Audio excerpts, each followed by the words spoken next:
আর বেঁচে নেই। এই পৃথিবীতে একা রেখে গেছে আদরের সন্তানকে, যে সন্তানকে দেখার মতো আপন কেউ নেই, দুবেলা ডাল ভাত খাওয়ানোরও কেউ নেই। দিনের পর দিন না খেয়ে থেকে ক্ষুধার জ্বালায় খাবারের জন্য মা বাবার কবরের পাশে বসে কাঁদছে সাগর। তাছাড়া মানসিক প্রতিবন্ধী হওয়ায় সাগর নিজেও নিজের যত্ন নিতে পারে না।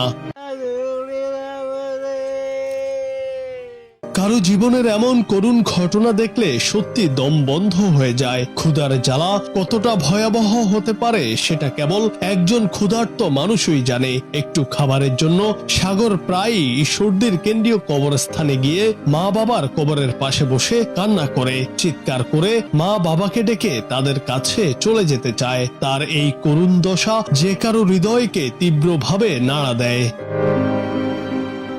পাবনার ঈশ্বরদী উপজেলার ৭ নং ওয়ার্ডের আমবাগান এলাকার মৃত সুরুজ মিয়া ও তার স্ত্রীর একমাত্র ছেলে ২৬ বছর বয়সী সাগর। বাবা মা মারা যাওয়ার পর স্থানীয়রা সাগরকে যার যার ব্যক্তিগত অবস্থান থেকে যতটা সম্ভব সহযোগিতা করছে, কিন্তু এই সামান্য সহযোগিতায় তো তার জীবন চলছে না। তাছাড়া মা বাবার ভালোবাসার অভাব তো পূর্ণ হবার নয়। বাবা মাহীন ভাবে এই পৃথিবীতে বেঁচে থাকাও সহজ নয়।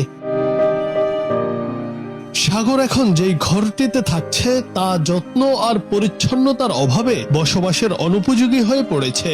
ওর একটা ঘর আছে থাকার, বাপ থাকতে করে দিয়েছে, সেই ঘরে ও নাকি নোংরা করে রাখছে। একটা বাথরুম আর ঘরের ব্যবস্থা সারিয়ে দিতে হবে, সুইপার টুইপার দিয়ে ঘরটা সাফ করে একটা বাথরুম করে দিতে হবে, তাহলে ও থাকতে পারবে। পানির লাইন টেন্ট করে দিলে, মানে জায়গায় জায়গায় উপরে মানুষের বকা শুনে শুনে ওই ব্যবস্থা করি। সাগরের এই অসহায়ত্ব ভাবাচ্ছে স্থানীয় সহ সারা দেশের মানুষকে। প্রশাসন কিংবা জনপ্রতিনিধিরা হয়তো শীঘ্রই তার পাশে দাঁড়াবে, এমনটাই প্রত্যাশা করছেন এলাকাবাসী।